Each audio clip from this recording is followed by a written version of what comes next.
Do you know?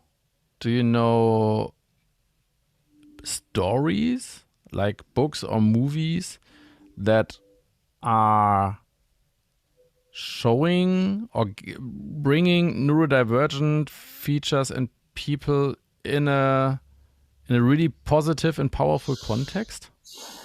Good I mean, the question. first one No. that comes to my mind No. when I think of it would be Rain Man. That's really the totally Yeah, cliche yeah, thing. that one popped into my head as well.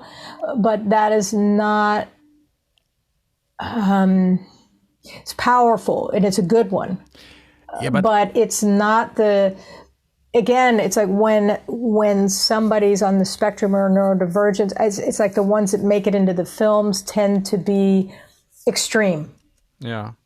Because how interesting is something that is undetectable that then you have to explain and have a conversation about? And in a movie, it's easier to get a sensation, and I'm using the word sensation now as like to get a reaction Yeah. out of an audience. It's easier to get a reaction out of an audience if something is super obvious. And it pulls on people's emotions. I haven't seen it yet, but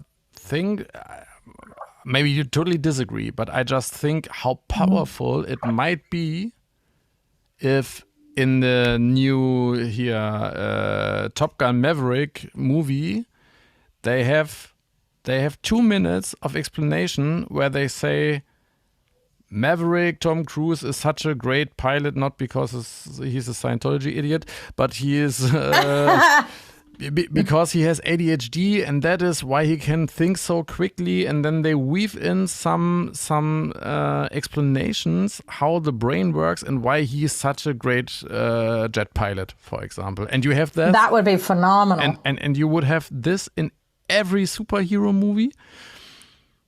Where every superhero has also not an external strength, but also they explain always a neurodivergent internal strength, so that people really understand what it is. I mean, I just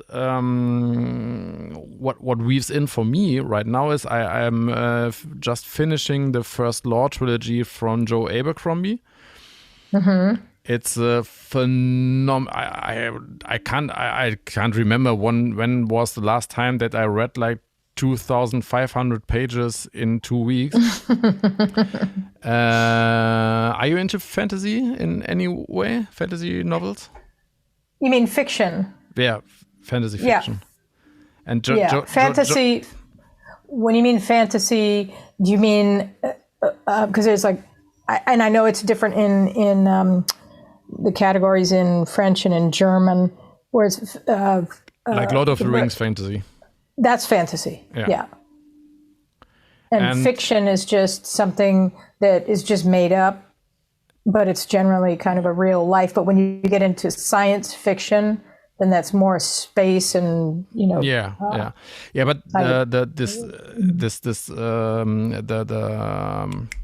But that's I think the reason why I just came to this conclusion that they should integrate neurodivergent things in culture is because I just realized the author of the first Law trilogy, Joe Abercrombie, he studied psychology, then he worked for TV, and now he's writing these fantasy books.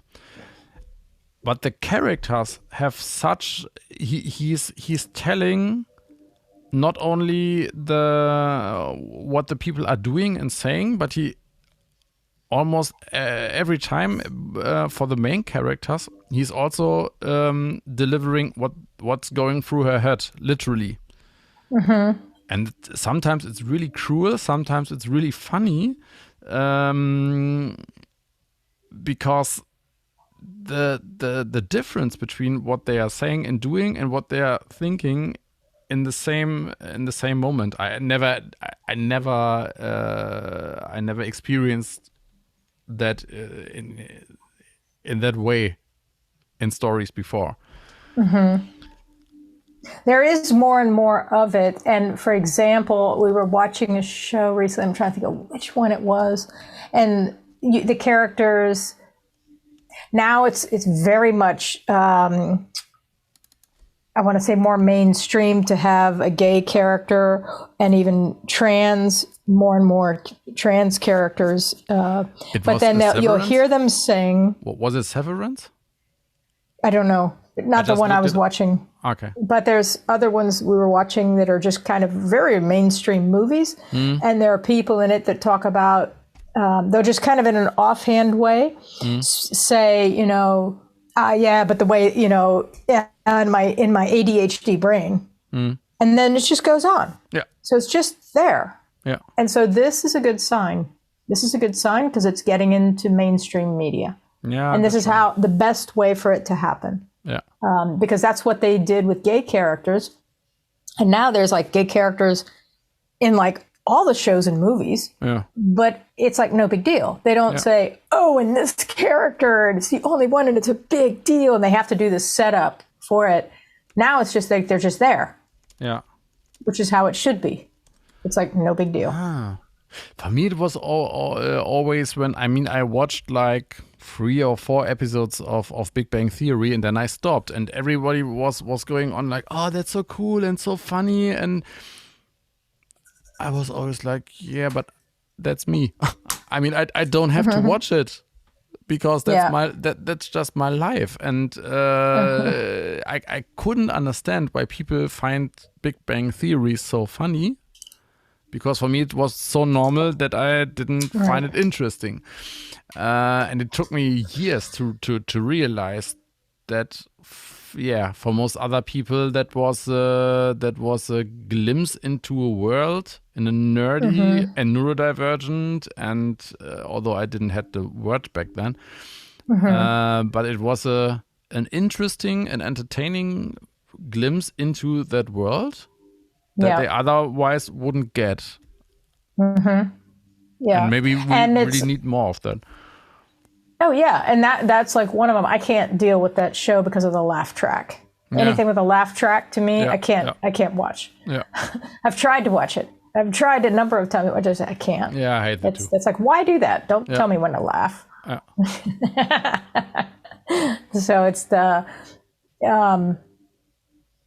there's a couple of them with some, characters on the spectrum. I forget there's another one that we watched. It was actually pretty good, but it was a little bit over the top. Again, they make it so extreme that it's noticeable. Yeah.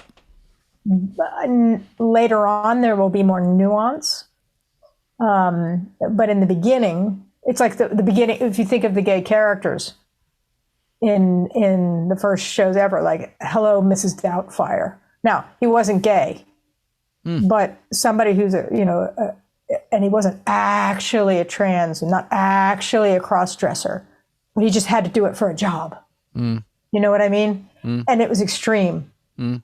And so, like, oh, look at the funny things that happen. And it's like, to the people who really are dealing with it, it's not fucking funny. No. Sure, there is humor in it, but only amongst your close circle of friends in your the trusted orbit. Well. But to everybody else, not funny. In fact, very scary. So but it's like, how do you desensitize the status quo in the culture? So it's like but again, I love the saying that a society is only as evolved as its artists. And that means filmmakers, writers, painters, you name it. And so science fiction has driven all of our advancements, things that people thought, well, that's crazy. That would never be possible. Yeah. But then the artists bring it into our attention. And if it's that interesting, then we can't stop thinking about it. And then people start working on it or opening up to it. Yeah. And same thing with shifts in culture and mindsets.